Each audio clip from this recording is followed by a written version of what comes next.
ಎಲ್ರಿಗೂ ನಮಸ್ತೆ. ಎಲ್ಲರೂ ಹೇಗಿದ್ದೀರಾ? ಎಲ್ಲರೂ ಚೆನ್ನಾಗಿದ್ದೀರಾ ಅಂತ ಅನ್ಕೋತೀನಿ. Welcome to UK style cooking YouTube channel. ನಾನಿವತ್ತು ತುಂಬ ಸಿಂಪಲ್ಲಾಗಿ ಬೀನ್ಸ್ ಪಲ್ಯ ಮಾಡ್ತಾಯಿದ್ದೀನಿ. ಚಪಾತಿಗಾಗಿರ್ಬೋದು, ರೊಟ್ಟಿಗಾಗಿರ್ಬೋದು, ಎಲ್ಲದಕ್ಕೂ ತುಂಬಾ ಚೆನ್ನಾಗಿರುತ್ತೆ. ನಾನು ಚಪಾತಿ ಮಾಡ್ಕೊಂಡಿದ್ದೆ, ಹಾಗಾಗಿ ಅದನ್ನು ತೋರಿಸ್ತಾ ಇದ್ದೀನಿ. ಹಾಗೆ ಯಾರಾದರೂ ಹೊಸ್ದಾಗಿ ನನ್ನ ಚಾನಲ್ನ ನೋಡ್ತಾ ಇದ್ದರೆ ಸಬ್ಸ್ಕ್ರೈಬ್ ಮಾಡ್ಕೊಳ್ಳೋದನ್ನು ಮರಿಬೇಡಿ, ಆಯಿತಾ? ಇವಾಗ ನಾವು ಹೇಗೆ ಮಾಡೋದು ಅಂತ ನೋಡ್ಕೊಂಬರೋಣ ಬನ್ನಿ. ತುಂಬ ಬೇಗನೆ ರೆಡಿ ಆಗುತ್ತೆ, ಅಷ್ಟೇ ಟೇಸ್ಟಿಯಾಗಿರುತ್ತೆ. ನಾನಿಲ್ಲಿ ರಾತ್ರಿನೇ ಬಿಡಿಸ್ಕೊಂಡು ಇಟ್ಕೊಂಡಿದ್ದೆ ಬೀನ್ಸ್ನ, ಅಂದರೆ ಸೋಸ್ಕೊಂಡು ಇಟ್ಕೊಂಡಿದ್ದೆ ರಾತ್ರಿನೇ. ಇವಾಗ ಒಂದು ಸಾರಿ ತೊಳ್ಕೊಂಡಿದ್ದೀನಿ. ಒಂದು 5-10 ನಿಮಿಷ ಕುದಿಯೋಕೆ ಇಡ್ತೀನಂತೆ. ಕುದ್ದಾದಮೇಲೆ ಹೇಗೆ ಮಾಡೋದು ಅಂತ ತೋರಿಸ್ತೀನಂತೆ. ಇವಾಗ ಅದ್ರ ಮೇಲೆ ಯಾವುದಾದ್ರೂ ಒಂದು ಪ್ಲೇಟ್ನ ಕ್ಲೋಸ್ ಮಾಡಿ ಇಟ್ಬಿಡಿ. ನೋಡಿ, ಇವಾಗ ಚೆನ್ನಾಗಿ ಕುದ್ದಿದೆ, ನೀರೆಲ್ಲ ತಕ್ಕೊಂಡಿದ್ದೀನಿ. ಇವಾಗ ಹೇಗೆ ಮಾಡೋದು ನೋಡ್ಕೊಂಬರೋಣ ಬನ್ನಿ. ಇವಾಗ ಒಂದು ಕಡಾಯಿ ಇಟ್ಕೊಂಡಿದ್ದೀನಿ, ಅದಕ್ಕೆ ಎಣ್ಣೆ ಹಾಕ್ಕೊಂಡಿದ್ದೀನಿ.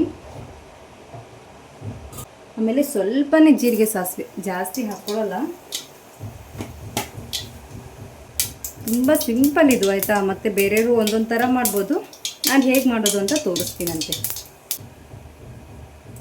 ಆಮೇಲೆ ಈರುಳ್ಳಿ ಸಣ್ಣದಾಗಿ ಕಟ್ ಮಾಡ್ಕೊಂಡಿದ್ದೀನಿ, ಒಂದು ಈರುಳ್ಳಿ.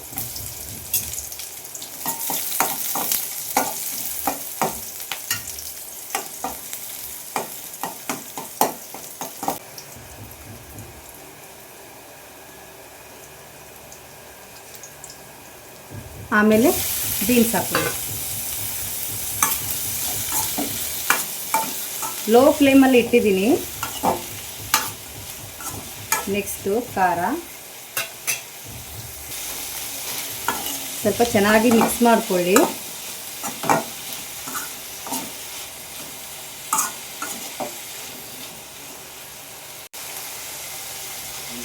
ಖಾರದ ಪುಡಿ, ಉಪ್ಪು, ಆಮೇಲೆ ಸ್ವಲ್ಪ ಅರಿಶಿನ ಪುಡಿ, ಇಷ್ಟನ್ನು ಮಿಕ್ಸ್ ಮಾಡ್ಕೊಳ್ಳಿ ಇವಾಗ ಚೆನ್ನಾಗಿ.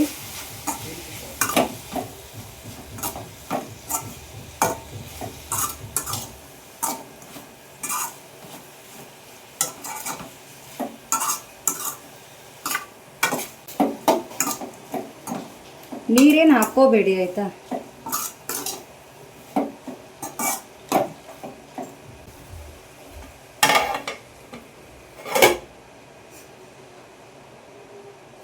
ಒಂದೆರಡು ನಿಮಿಷ ಆದಮೇಲೆ ತೆಗೆದುಬಿಡಿ. ತುಂಬ ಬೇಗ ಆಗುತ್ತೆ, ಯಾಕಂದರೆ ಕುದಿಸ್ಕೊಂಡಿರ್ತೀವಲ್ಲ ನಾವು, ಹಾಗಾಗಿ. ಇವಾಗ ಓಪನ್ ಮಾಡ್ತಾ ಇದ್ದೀನಿ. ನೋಡಿ, ನಾವೇನು ನೀರು ಹಾಕಿಲ್ಲ, ಅದರಲ್ಲೇ ಸ್ವಲ್ಪ ಸ್ವಲ್ಪ ನೀರು ಬಿಡ್ತಾ ಇದೆ ನೋಡಿ.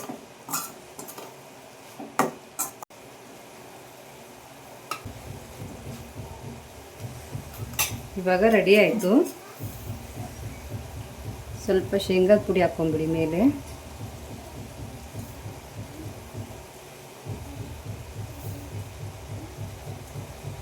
ಇವಾಗ ಗ್ಯಾಸ್ ಆಫ್ ಮಾಡ್ಕೊಂಬಿಡಿ.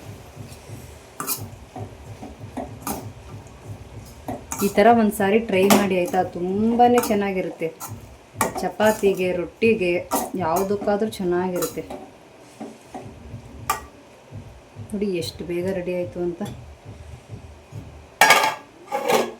ಓಪನ್ ಮಾಡ್ತಾ ಇದ್ದೀನಿ ನೋಡಿ, ಎಷ್ಟು ಬೇಗ ರೆಡಿ ಆಯಿತು ಅಂತ.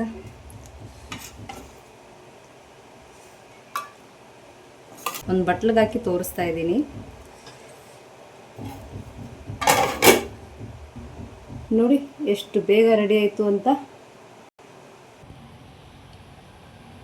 ನೋಡಿ ಎಷ್ಟು ಬೇಗ ರೆಡಿ ಆಯಿತು ಅಂತ.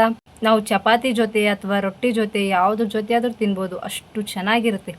ಖಂಡಿತ ಒಂದು ಸಾರಿ ಟ್ರೈ ಮಾಡಿ. Thank you so much. ಈ ವಿಡಿಯೋ ನಿಮಗೆ ಇಷ್ಟ ಆಗಿದರೆ ಪ್ಲೀಸ್ ಚಾನಲ್ ಸಬ್ಸ್ಕ್ರೈಬ್ ಆಗೋದನ್ನು ಮರಿಬೇಡಿ. Thank you for watching. ಎಲ್ರಿಗೂ ಒಳ್ಳೆಯದಾಗಲಿ. ಬಾಯ್ ಬಾಯ್.